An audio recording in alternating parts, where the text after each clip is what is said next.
there can be as many different successful faceless YouTube channels as there can be any other YouTube channels. Because again, in its core, there are no difference in how you can reach success with the faceless channels. Only real difference is how much work you're going to put in it and how much of yourself you're going to show in it. So in this lecture, let's discuss few of the successful YouTube channels and see what made them so successful and how you can actually replicate and what you can learn from them. In this case, we're going to learn from 3 different faceless channels, and all of them are working in a little bit of a different ways. Let's start with the traditional one. The traditional one is Motiversity. If you have searched any type of motivational videos, there's high chance that you have seen the videos from them. Motiversity is a pretty big channel with more than 3 million subscribers on YouTube and more than 750 videos uploaded. But what makes them different and how this channel actually operates? Well, first things first, there's niche. The niche of this channel is motivation. The niche that every faceless YouTube channel tries to replicate. But how it does it is different. What this channel is doing is not using almost any type of original content, neither using AI. What they do is they take some of motivational stock videos and also audios from different speeches and podcasts. This way, they're creating content from something that people are familiar with, and they do this with an epic music on the background. An upside of this type of videos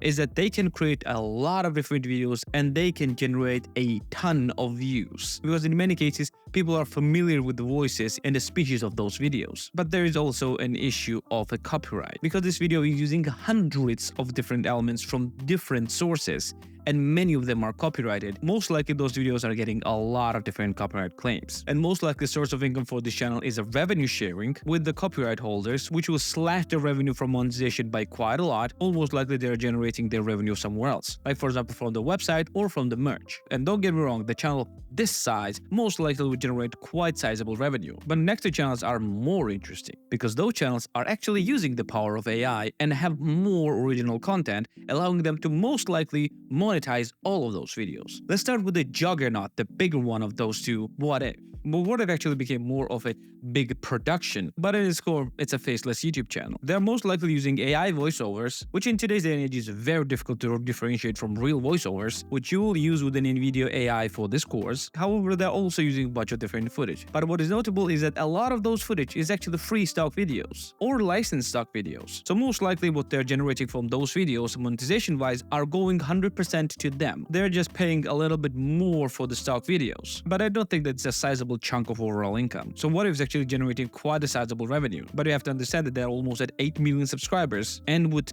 1,200 videos on the channel. So they are kind of like an old beast. What you should be interested more is with the newer channels, like Now Next. Now Next is the space-centric faceless channel, which is using AI voice for their videos. And this channel is relatively new with just 90 videos and 27,000 subscribers at the moment of the recording of this lecture, and with more than 3.5 million views. What this channel is using is creating documentary style of videos, where they're using a bunch of footage with an attribution, which most likely will not be claimed, and then they're using AI voice, and most likely using also AI script generators as well, allowing them to put a few people's work in just one with the help of AI. And even though all of those channels are faceless channels, they're actually quite different. One is using almost exclusively other people's footage, which I do not recommend. Another is using a lot of different paid and free stock footage, but also using power of an AI. And the last one is mostly relying on AI for the speech and for the script writing. Which one should you follow the most? I think the last one will be the best case scenario for you, with a sprinkle of the second one, because InVideo AI is ridiculously good at generating stock footage. Not generating, finding stock footage. So all you will need to do is just good topic that you think will be beneficial for your viewers, and use the power of InVideo AI to write a great script that you can always modify, find the best voice, and just allow the InVideo AI to generate its magic, which you can always change if you think that something is off, which you should always do. And what I also suggested to do is to check out other faceless channels in your niche to see what they are doing and how you can actually implement their strategies for yourself for your own YouTube channel. This will be for this section. In the next section, we're going to actually start creating our faceless YouTube channel. So I'm going to see you there. Take care.